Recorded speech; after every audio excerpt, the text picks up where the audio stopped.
One is not trying to inform you of anything that one knows about you or the world or the earth or the universe.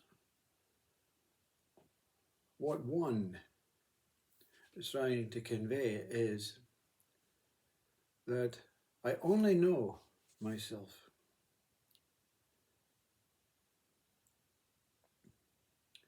And to know yourself is an inability to describe yourself. It's an inability to visualize or see, smell, touch yourself.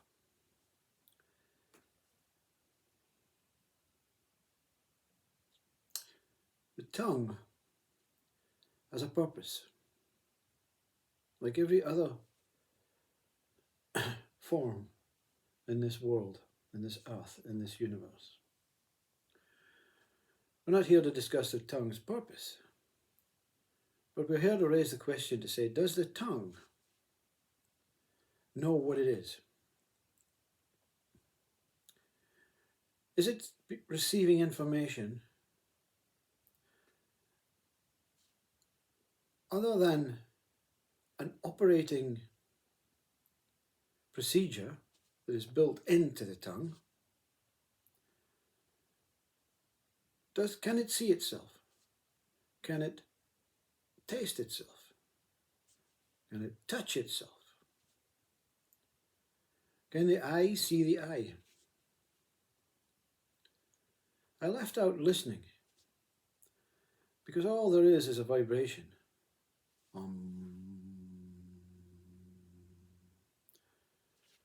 Now, even the tongue can experience the vibration, but the tongue doesn't know where the vibration is coming from, whether it's outside of it, inside of it, or is it?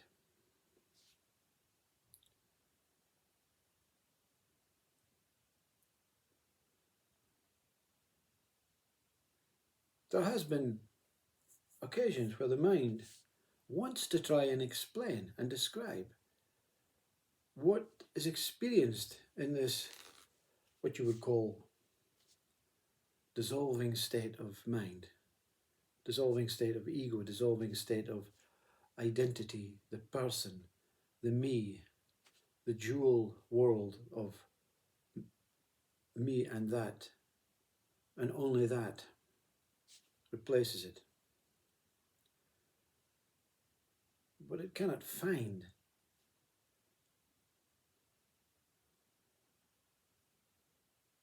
a true tool.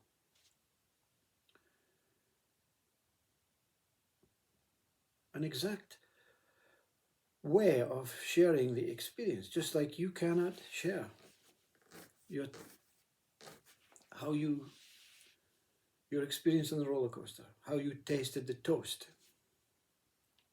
You can try, but the other one just can't get it. It has to taste the toast for itself. It has to go on the roller coaster for itself. And there are comparisons of experience, and they're not similar. They're absolutely not similar. There's no way for a human being, a human form, a human mind, to look in the mirror and see the true one that it is exactly. So what we see here is we look and we see something that resembles that, what we would like to be known as, what we wanted to be here as. There is no contract, no guarantee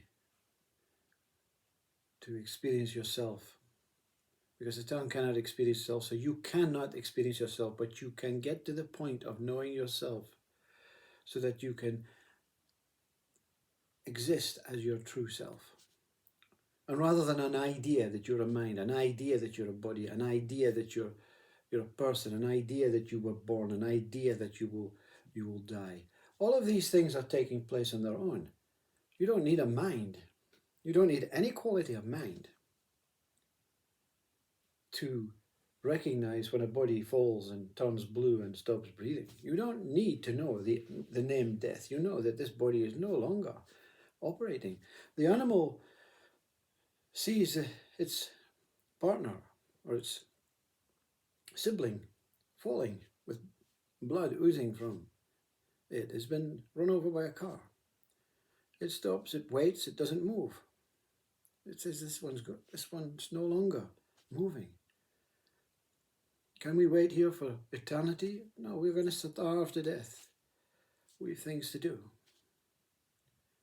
We just leave it. They don't even know where it's gone. They don't even know if it's going to move again. They know that there's something not quite right.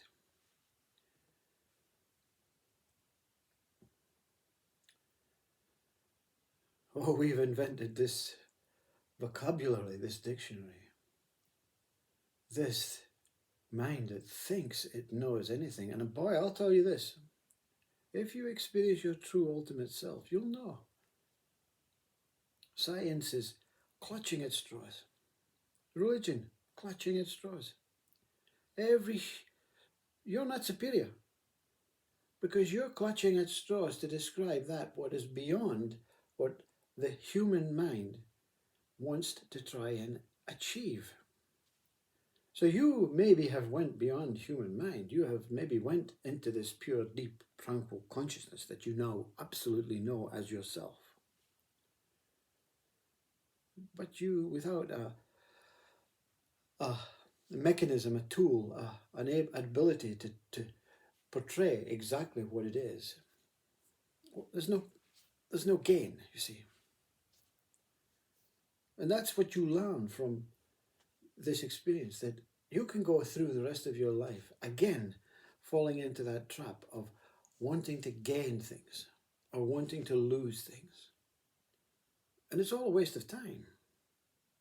It's all a waste of energy. It's all a waste of not just simply loving and being, everything taking place on its own. The idea of losing your car is, I never had it in the first place. It appeared to be there. It's not about the owner, the cash that was, or the credit that was exchanged with a certificate with your name on it. It's a piece of metal. That's what we call it. You see, we've even given the car, the piece of metal, a name as a car. But it's there. You never had it before, so you didn't gain it when you lose it. You understand that? When you lose it, you go back to what it was before. There was no exchange. There may have been an experience in the middle. The only thing that you can lose, actually there's nothing you can lose, because even your body was not you. This body is not you. I can look in the mirror and say, this body is not me. Because me that recognizes the body, that is with a simple, basic mind, says, when I was 12 years old, I didn't look like this, so this is a different body. This is a completely different body. And even science, Deepak Chopra will tell you that your body changes 100% over a period of a year and so many months. Completely renewed. Every molecule, every atom exchanged. All interacting within monuments and fields and clouds and animals and other beings, all interchanging and moving around.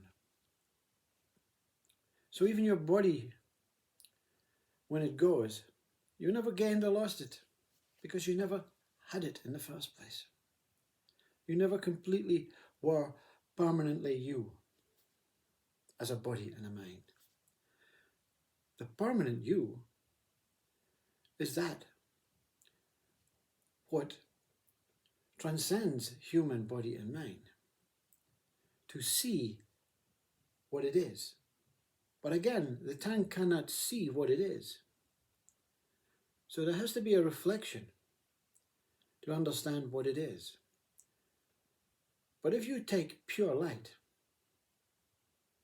I'm not saying I am pure light. I'm not saying I'm not pure light. But if you take pure light, as if you are pure light, and stand in front of a mirror, you're not going to have a mind to describe what you are, except blind. I was blinded. I'm pure light. But even in the mirror, there are fragments of all sorts. I remember when I was a child, I used to have this thing, this telescope. It was called a kaleidoscope. And you used to turn the wheel and it would change colours and everything. Maybe that's as close as you can get. But the pattern never remained the same when you kept turning it. So even in the mirror, there's not an exact replica of what you are, because you're always, always so powerful that even the mirror cannot accept what you are. It cannot comprehend, it cannot replicate what you are. So even then you see yourself as something mysterious, but you know yourself. You know that you're an interchanging, wonderful, colossal space that may have colour. You can't describe it as colour because that's the human mind trying to juxtapose and try and compare it to something that we know we have created ourselves in this human mind. Colour is a name that is created. The different colours are things that are seen but are given names to try and divide them and segment them. That thing that you are is not, it may appear changing, it may appear light, it may appear colourful.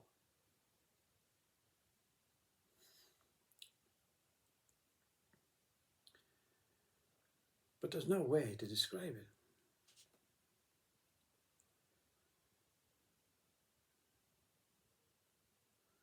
And there's no way to know it fully. It's like that experience on the roller coaster and that almighty loop. Your stomach is turned inside out. Your eyes close and your scream is heard for miles. And even with the eyes open, that what experienced it, that sensation, that essential need to feel connected to that movement,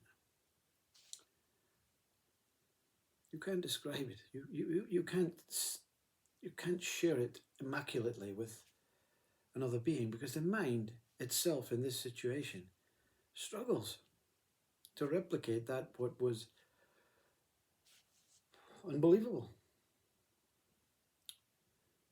So the speaker is saying, I myself know myself as unbelievable.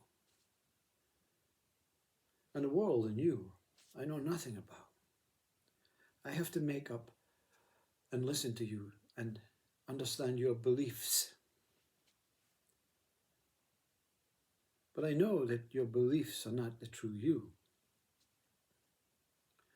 Those who know themselves and know each other do not share, do not talk, do not speak, do not see. There's just a looking, a connecting and a knowing. And when you turn away, there's nothing able to try and remember it, understand it, realize that that was the most intimate moment. Because more intimate moments will come. Whether as a human mind on the roller coaster, or whether as this, that I am this tranquil kaleidoscope of consciousness interacting within itself. There's no beginning or end. That's one of the things you know. Fear is created by man. Time is created by man. Suffering created by man. Joy created by man. Man being mind. All the things that are extremities, that loop that you go around in the roller coaster, is a creation, isn't it? Human beings are not born to go round a loop upside down. So the experience is a creation. The experience is an expectation. The experience is something that is an idea that's based from, let's try and replicate this life, this pure, simple, natural, extremely contented life. And let's try and enhance it or change it or improve it or make something better of it or destroy it. That's what humans do. Destroy and create simultaneously. Not happy with this world, not happy with the way it is, not happy with sharing, not happy with where you're born. I have to get in a plane and see the whole of the earth. I have to get in a spaceship and see the planets. I have to get a telescope and look at all these things. But everything is right around you. You see nature at its best when you stop looking into the skies, when you stop looking into the universe. But there's nothing wrong with that. It's a place of immense magic, unfolding every day. Even the cloud every day is a new cloud. Even the hair in your hand has grown slightly or gone. So please forgive any speaking about as if I know something more than you. I only know myself. I don't know my true capabilities beyond this body and mind. But I know I'm excited about what I am. Excitement in the sense that not like the loop on the roller coaster, just a little buzz, a little noise, a little hum that continues on and on and on and on and on. Like that belt in the airport when you can't be bothered walking along the corridor, so you jump on this moving escalator. It doesn't sound fantastic to the human mind, but to that what I am, it's eternal peace, it's eternal life, it's eternal tranquil movement as a still being, or a still soul, or a still spirit. Matters not. These are just ideas, names and words to try and replicate the truth. I hope you find your truth about yourself. You'll not know God. God will be experienced, but you'll not absolutely know God. You'll not know consciousness in its fullest, but you'll know your own self, your true original self, the one that is colossal, universal, and beyond this body and mind. But you'll not be able to describe it, even though on many occasions this mind has made weak and feeble attempts. We're all the same, you see. Don't look at the speaker and say, I want what he's got. No, want what you are. Discover what you are. Realize what you are. Not your body, not your mind. Something much more intimate than that. Namaste.